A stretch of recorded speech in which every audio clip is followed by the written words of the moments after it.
One of the primary considerations to be made while doing an installation is where to mount the ODU. Certainly the most important consideration is the line of sight. The next consideration is selecting a suitable mounting surface. Next, you'll need to determine where inside the home you'll need to route your cable. You'll also need to determine if there's a working telephone connection in close proximity to the receiver, and if not, how will you get a telephone connection to that location? In some cases, you may need to install a telephone outlet. All these considerations should be determined during your interior site survey. Once those considerations are made, you'll need to decide how and where you'll be routing the cable and the ground circuit. Routing the cable starts right at the L&B. Route the cables up through the arm and connect the cables to the L&B. Ideally, the antenna should be mounted in close proximity to the receiver. Sometimes this isn't possible because you can't get the cable between the two locations without creating a hazard or an eyesore. Hazards are created when cable is routed across doorways or within walkways. Eyesores are created when cable is routed across walls or in open areas. Every effort should be made to hide cables. When doing the site survey, you should be looking for places to route the cable that are not only out of sight but are protected.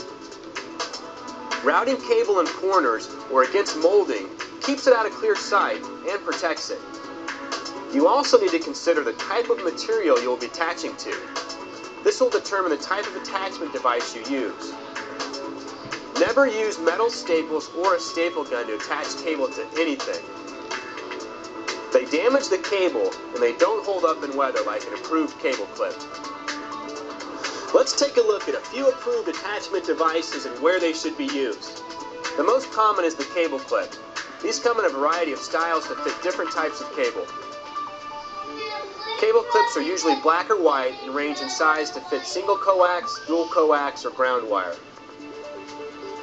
Usually made of a nylon compound, these must be the exact diameter as the cable you are using. These attach to the structure by an incorporated nail or screw and should fit firmly around the cable. Care must be taken when hammering in a clip. One slip of the hammer and the cable could be damaged. There are clips designed for wood, masonry, or even aluminum and vinyl siding. Make sure you're using the right clip for the material you're attaching to. The masonry clip has a hardened steel nail that is designed to be driven into the masonry. This can be difficult to drive in without damaging the masonry or the cable. Often they chip out the masonry when you try to hammer them in. They can also bend. A trick to make your job a little bit easier is to drill a small pilot hole with a masonry bit before trying to pound the attachment into the concrete. Just make sure the bit is smaller than the nail so you get a tight fit. Attaching to wood is much easier. The clips are attached with nails or screws. Though the nail is usually the quickest, the best attachment is the screw. That's because there's less likelihood of damaging the cable installing the screw than hammering in a nail. A screwed-in clip is less likely to pull out if there's any pressure on the drop. There are also clips designed to work with aluminum and vinyl siding. The siding clip locks to the joint between the panels, so the siding isn't punctured or dented. For the best results, cable clips should be placed at about 18-inch intervals to hold the cables close to the surface and tightly to the building. Make every effort to keep the cable running in straight lines and allow a proper bend radius for corners and drip loops. Never make a sharp bend in the cable or do anything to it that alters its basic shape. Sharp bends damage the cable. They change the impedance and can actually short out the cable. Remember that the ground block must run horizontally and the drip loops must be on both sides of the block.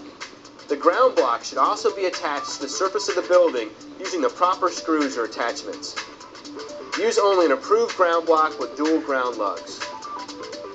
After routing the cable, route the ground wire to the ground source and attach it to the building using wire clips. Ground wires should be routed directly as possible between the ground block and the ground source. If you aren't exactly sure how you need to ground, refer to the National Electric Code. Remember, it's up to you, the installer, to follow all federal, state, and local codes. Don't subject yourself to the consequences of being in violation of these codes. Now that we have looked at the cable run between the dish and the ground block, let's look down the line towards the IRD. Now we need to get from an exterior surface through the wall to the interior of the home.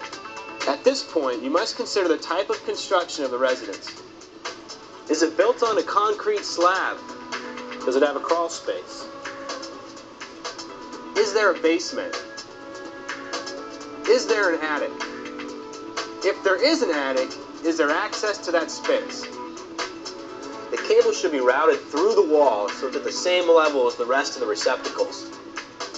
The outlet should be placed as close as possible to the receiver to avoid running cable across open areas. Once you've determined the location you'd like to route the cable through, it's time to drill a hole from the inside of the home to the outside. This sounds easy. Just drill a hole and shove the cable through it, right? Wrong. Before you drill, make absolutely certain you know exactly what you are doing. Here's a few pointers. Always drill from the inside out. Even more importantly, make sure you know exactly what's on the exterior wall that you will be drilling through. One way to ensure you know where the exit point will be is simply measure down and across from a window or exterior door. Once the hole has been drilled, you may need a little help getting the cable through. Exterior walls are usually insulated, and though the drill bit easily penetrates the insulation, the cable may snag and bend if just pushed through. Here's a tip. Take a piece of number 10 ground wire, and after drilling the hole, push the straightened piece of wire through to the exterior of the home. Place the cable through the feed-through bushing and tape the end to the ground wire. Go back in the home and pull the cable through the wall. Go back outside and run a silicone seal around the feed-through bushing and slide it in the hole until it is flush with the surface. Now you should install cable clips to secure the drop. With the outside wiring completed, we move to the interior wiring.